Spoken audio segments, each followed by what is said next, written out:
All right, I tried to do it on TikTok, but it wouldn't let me, so I'm just going to make a video and then I'll post it on YouTube. It'll work either way. I didn't know if I was going to do this, but I feel like a nudging from the Lord to do this because I feel like it's going to be kind of healing. I don't know. I don't know. I'm just doing it. I'm going to talk about my mom. If you're watching this and you didn't hear and you know who she is, she passed last Thursday. Hardest day of my life so far. So I just want to say I didn't really get to know my mom very well until I got a little bit older. There was always a tension between us. I didn't know her story. She just kind of worked and she didn't share a lot of experiences she's been through or anything like that. She kind of was a closed book. And I didn't understand why. Because I'm somebody that loves information. I love to learn. I want to know stuff. I ask why. I want details. I'm very detail oriented. Any of you that know me know that. So that was something I struggled with, and I didn't realize how much I struggled with it until I got older and I thought about it. It's like I struggled with the fact that I felt like I never really knew my mom when I was younger. She kind of just kept all of her stuff to herself. And when you're a kid, you don't realize there's a reason for that. You're kind of just going day to day and living your childhood life, you know? But as an adult, you start to think about more of the deeper things and you start to notice things about your childhood. And even when I was younger, I thought that maybe she was just mean. And but now as an adult, and even more so when I became a Christian, it taught me to look at roots. And why? What got her to that point?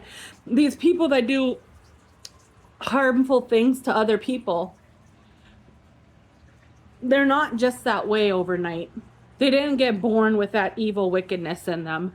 Something happened along the way that twisted them, that turned them into the person they became.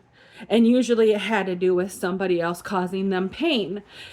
And so when I became a Christian, and I really think it was the Lord bringing it out, because if it stays hidden, it can't be healed. Hidden doesn't get healed. First in me, and then I started to see things in the ones that I love. And he started teaching me about roots. So when I came, and then my mom started to come to Christ because he had started doing a transformation and he dealt with my root system, the things that caused me pain, and that was forming me.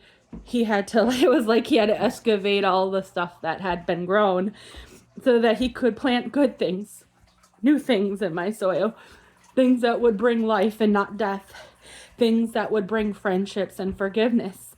And growing up, I was so bitter and fearful and angry and confused. I could go down and people would say back then that I probably could have been on like all kinds of medications, because that's what they resort to these days is, okay, this person has feelings that they can't handle. Let me give them something to suppress it. And I'll go on a rant about that another time, but I won't do that right now. So then as my mom started to like really embrace Jesus, her roots started to come to sight for herself. And it really was hard for her. And stuff that she had blocked out of her mind and her heart for so long started to come to the surface, and I didn't realize how bad it was until she started to share a little bit about her past. She didn't give me details, and she wouldn't because she was scared, and it was like she didn't want to relive it. And anyways, I respect her for that, because sometimes gruesome details don't matter. It's like it happened and the details don't matter. Less is more. That's what I tell people. Less is more. So she started to share with me some of the things that she's gone through. And I won't get into the details right now, but there will be a day when I do a memoir of my mom. And I'll have other people that knew her in my family, her brother, and I'll have him share some of the details. I'm sure he won't get graphic, but there's some graphic details of their past. So anyways, it helped me to understand why she was the way she was in my childhood. And it helped me forgive her and to form a bond and a relationship with her that I never thought would have been possible. And we got really close. And I was thinking, the day that she left, that we were so close because not just because she was my mom, but because she was also my sister in Christ. I know that's weird, but we all belong to God and we're all children. So it kind of made her my sister. It's an awkward concept, but it's the truth. So we were not just bonded in flesh and blood,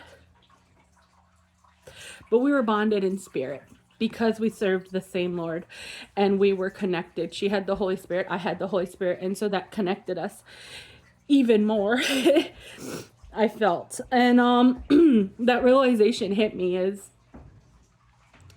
that that's why it was such a hard thing, and I always knew that she was in pain, and it was hard because when you see somebody struggling and suffering and you don't know how to fix it and you don't know how to make them feel better and you don't know how to heal them or make them better, and you're praying, Lord, heal them. And sometimes he does. And he did several times in my mom's life. But then there got to a point where, and it's hard, where his timing is perfect.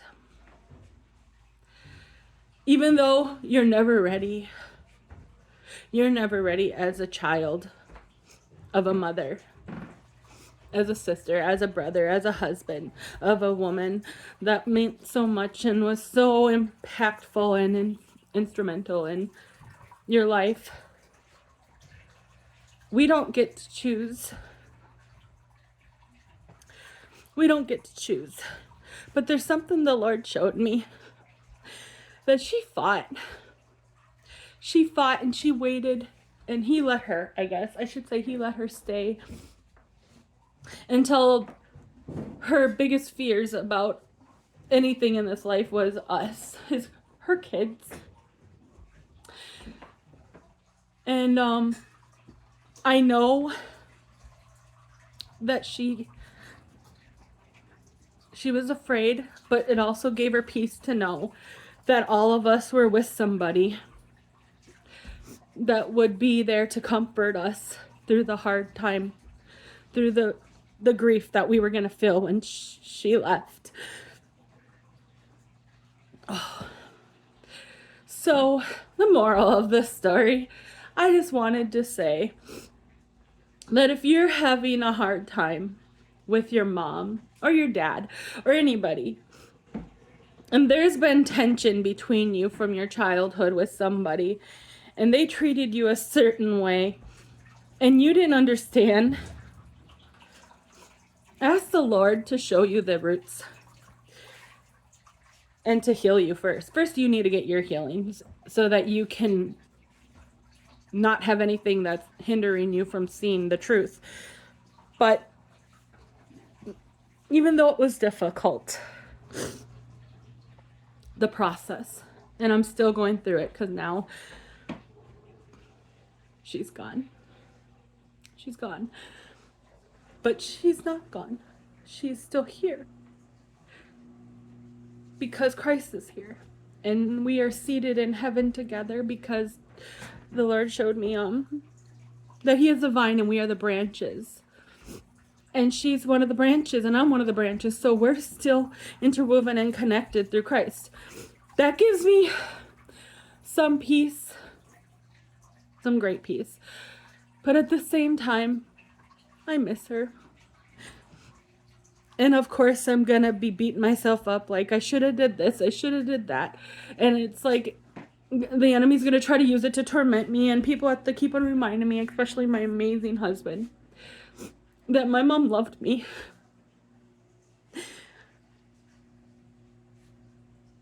And she wouldn't want me to beat myself up.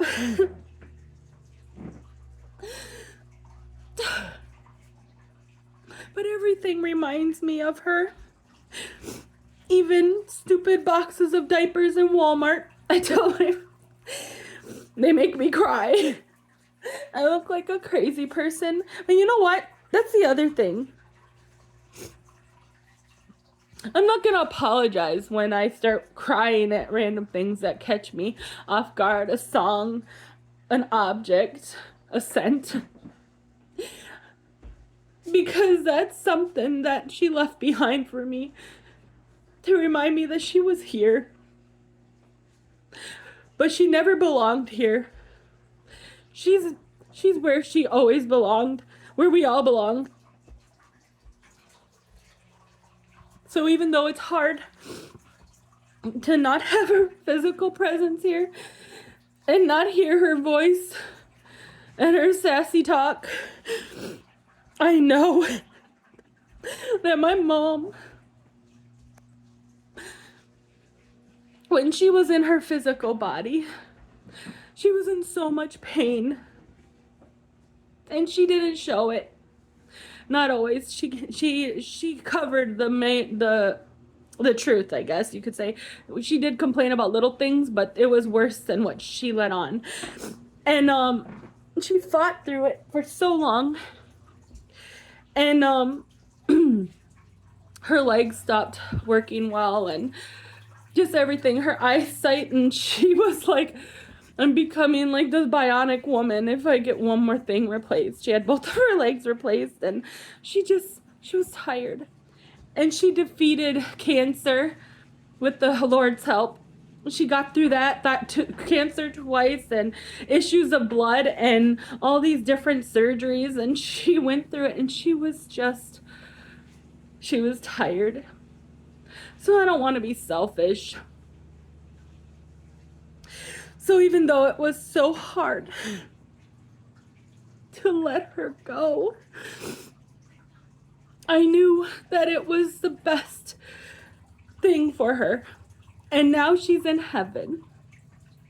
And she has her daughter and her grandchildren and her son and her mother and all these family members and people that passed before her. Ones that she's never even met, they were there. But most of all, she has Jesus, who is peace and joy. She has her, like I was saying, she has her legs, she can run, she can dance. She got her voice back, she can sing, she can see her, she's got her hair back. She's the best form of herself, the originality that God created her, with no sickness or decay or disease. And the enemy can't hurt her anymore. And even though she went through a horrible, wicked, dark past, and sickness and death is what took her, but the Lord was there through it all. the Lord was there in that hospital room. And he orchestrated this beautiful song. It was the way everything flowed that day. I woke up to him telling me that he was going to personally bring her home. That should have gave me peace for the day, but that there was like bittersweetness in that. So I already knew. And actually, months before, he started preparing my heart and my spirit for her to leave. But even though you have all that preparation, when the reality hits, it's never easy. But the way he orchestrated the whole day and the people that could be there and how it all worked out was God alone. He's the only one that could have done that.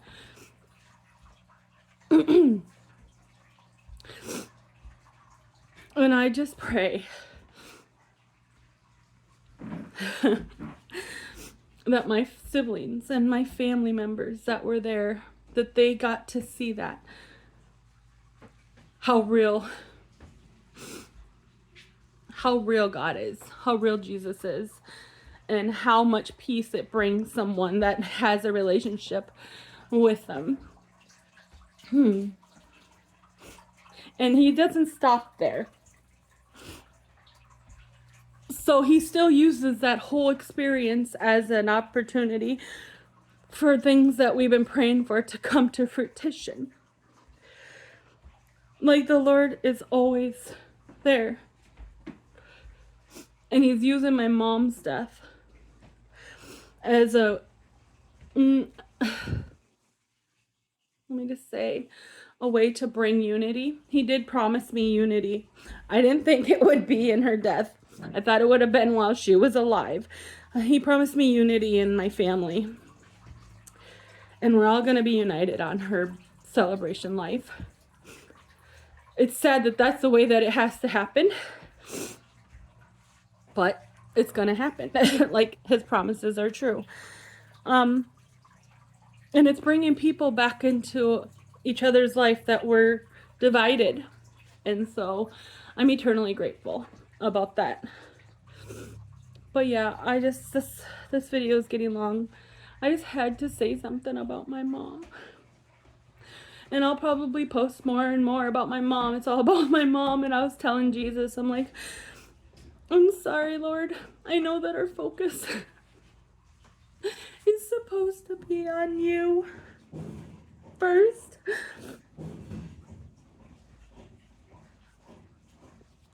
But I can't stop thinking about my mom. And you know, he's so patient. You know, I'll just share this, and it's very personal, and I was trying to decide if I wanted to share it. But I think that it may give some other people solace in the time when their family member is going to pass, and they're believers too. So when my mom was in her last hour of life, I was praying quietly to myself, and I saw a vision of this tunnel, and my mom was standing there saying, I don't know what to do. And the tunnel was a swirl of cloud and blue lightning. It was God's power and authority shooting through it. I just knew what it was. When you're in the spirit, you just know things.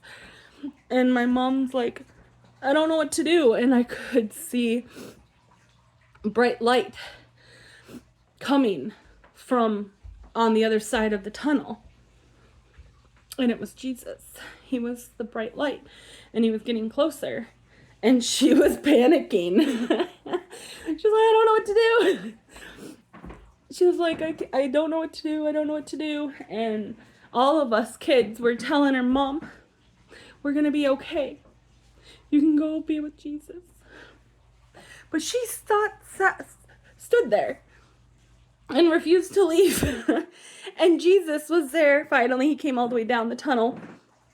And he stood there, and she like almost was like arguing with him that she can't leave yet. It's not yet. Just not yet. And he was so patient. That's the thing I was gonna say. I saw him kind of chuckle, and he was so patient with my mom. He waited till she was ready. He didn't be like, you're coming whether you're ready or not. No, that's not how it went down. Anyways, final 10 minutes before she left, she was apologizing for how she made us feel, and she was blaming herself for all this. And I was like, Mom, you don't have anything to apologize for. You were a great mom. Because I understood that the things she did when we were younger was out of pain. The roots were affecting her actions.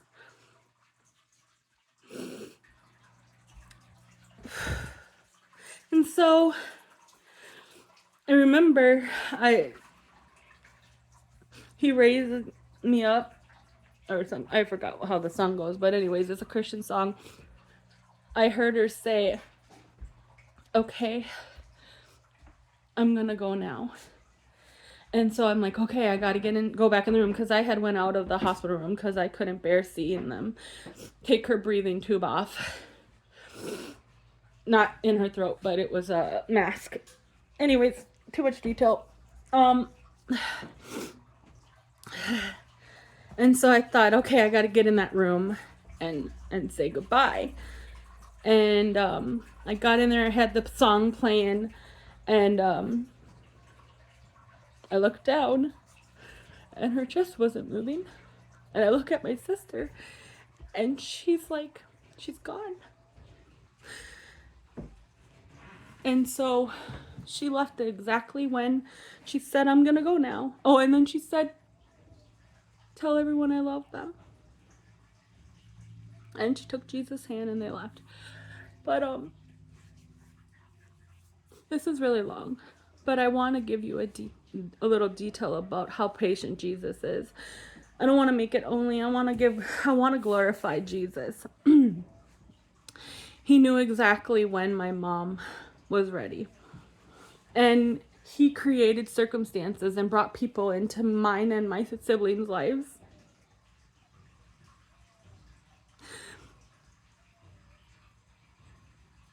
that would love us and comfort us through the hardest time of our life. Because my mom was a rock in our life. Jesus is the rock, but she was a very important person in all of our lives. Her strength. And she molded us, and she challenged us.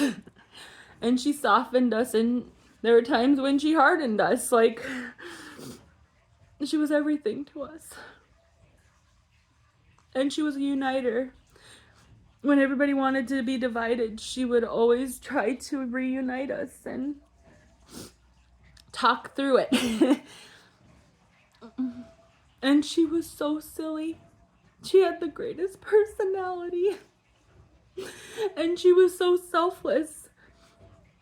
But the thing that was her biggest superpower, I should say, the strength, the most powerful thing about her was her simple childlike faith.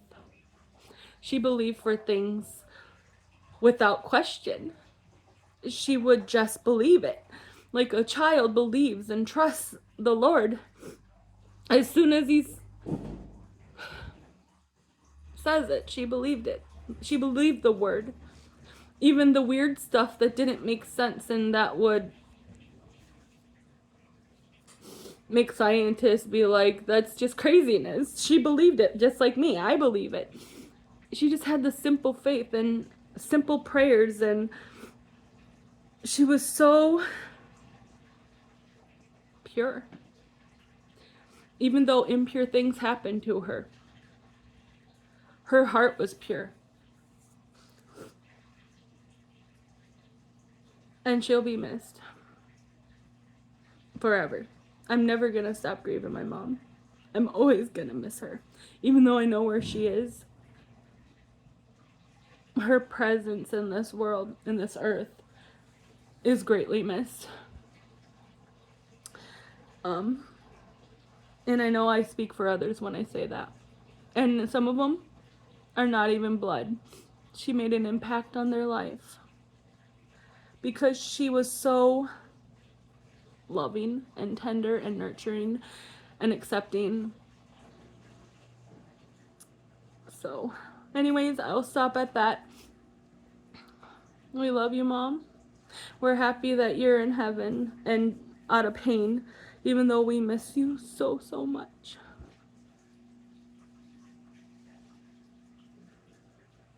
And I will see you again.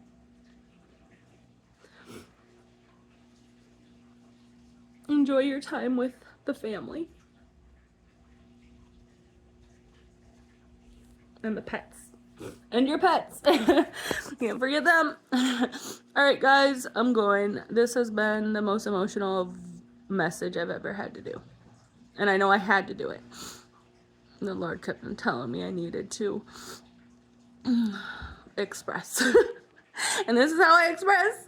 Probably a painting and a poem coming in the future. Alright. Bye.